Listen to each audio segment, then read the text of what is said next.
ഇത് ഫലസ്തീനിലെ ഗസ. ഇവർക്കൊരു ചരിത്രം പറയാനുണ്ട്. ഇവരുടെ മുൻഗാമികൾ ചെയ്തു വെച്ച പ്രവർത്തനത്തിൻ്റെ ഫലമായിട്ടാണ് ഇന്നവർ അനുഭവിക്കുന്ന ഓരോ ദുരന്തങ്ങളും.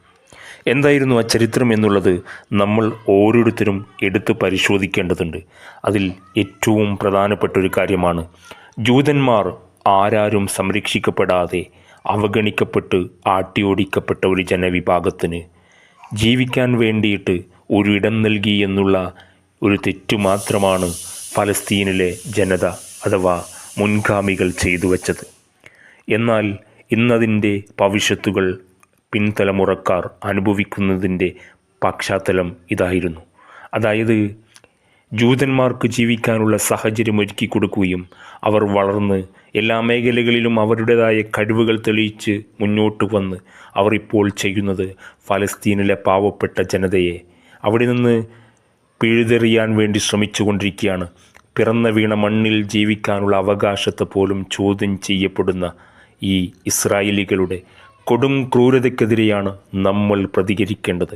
മനുഷ്യത്വം മരവിച്ചിട്ടില്ലാത്ത ഓരോ മനുഷ്യനും അറിയേണ്ട ചരിത്രവും ഇത് തന്നെയാണ്. നമ്മൾ ഹിറ്റ്ലറിനെ ലോകം കണ്ട ക്രൂരനായി കാണുന്നുണ്ട് എങ്കിലും അദ്ദേഹം ചെയ്ത ഒരു നന്മയെ നമ്മളിപ്പോൾ നന്മയായി കാണേണ്ടതുണ്ട്.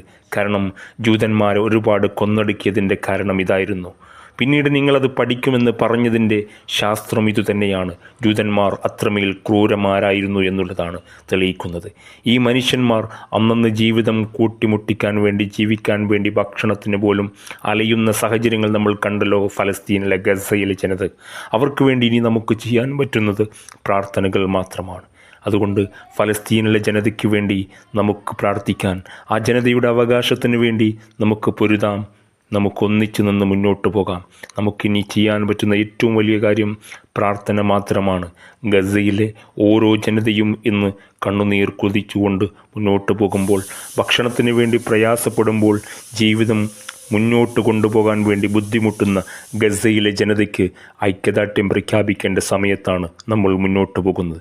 അവർക്ക് വേണ്ടി നമുക്ക് പ്രാർത്ഥിക്കാം.